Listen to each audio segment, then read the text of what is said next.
Queen's University is my alma mater. Nurturing mother, that's the literal translation of the Latin phrase, and the words seem right to me. This was where my mind was fed and nourished with a wealth of ideas, and these were the teachers who showed me how to write, engage in debate and make my own independent judgments. When I walked through the grand front entrance of the Lanyon building, I would sometimes think of the scholars who had come before me, people like Seamus Heaney, the poet and medievalist Helen Waddell, or physicist John Stuart Bell, and the principles of rigorous intellectual endeavor on which the university was founded. I was, and still am, fiercely proud to come from Queen's. But that's precisely why I am so mortified by the university's recent rebranding campaign. I consider it both crass and inane, a triumph of superficial marketing over substance. Perhaps you have seen the billboards currently on display around the city. Shaping a better world since 1845, this is the approved new slogan. To me, it has the ring of a tacky commercial for jeans or beer, and like the previous slogan, the truly cringeworthy "We are exceptional," it's downright boastful. Look, I know we're living in 2017, not 1845, and universities must compete in a challenging economic environment. Branding and corporate marketing, effectively selling the institution to the wider world, including potential students, is part of that. All universities do it. But must it be done at the expense of dignity?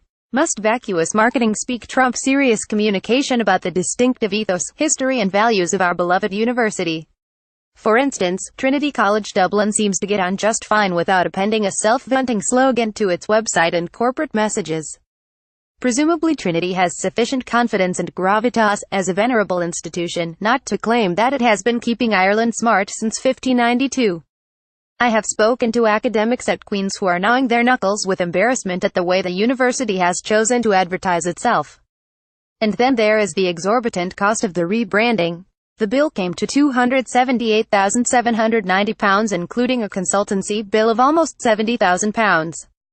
That earned QUB a rebuke from the Taxpayers Alliance, which said that grossly excessive spending like this is an insult.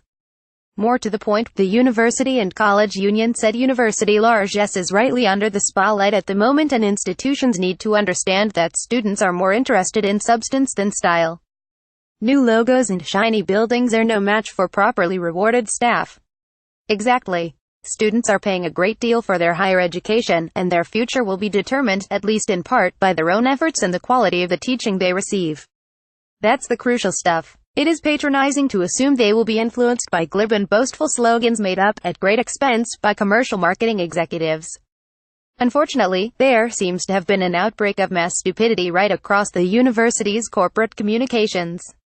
Leafing through the Graduate, the alumni magazine which periodically falls through my letterbox, I came upon a silly puff piece entitled Top 10 Things You Love About Queen's, which include quotes from intellectual heavyweights like Peter Dixon, the voice of the X Factor, who said he studied at Queen's because it is simply one of the best universities in the world. Consider me enlightened. At the start of this week, the official Queen's Twitter account posted an image of the Lanyon building at night, accompanied by the slogan "The darkest nights produce the brightest stars" and the hashtags LoveCup and Monday Motivation. This is the sort of dopey stuff I'd expect to see from a greeting card manufacturer, not our leading university.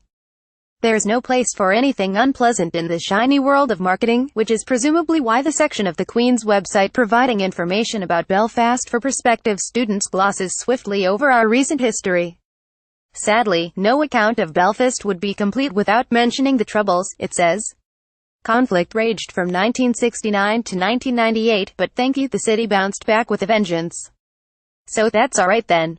We had a few wee fights, but they're over now. There is something amiss when a university spends almost £300,000 on a corporate makeover, not to mention a 102-page tome of brand guidelines that leaves its own lecturers cringing.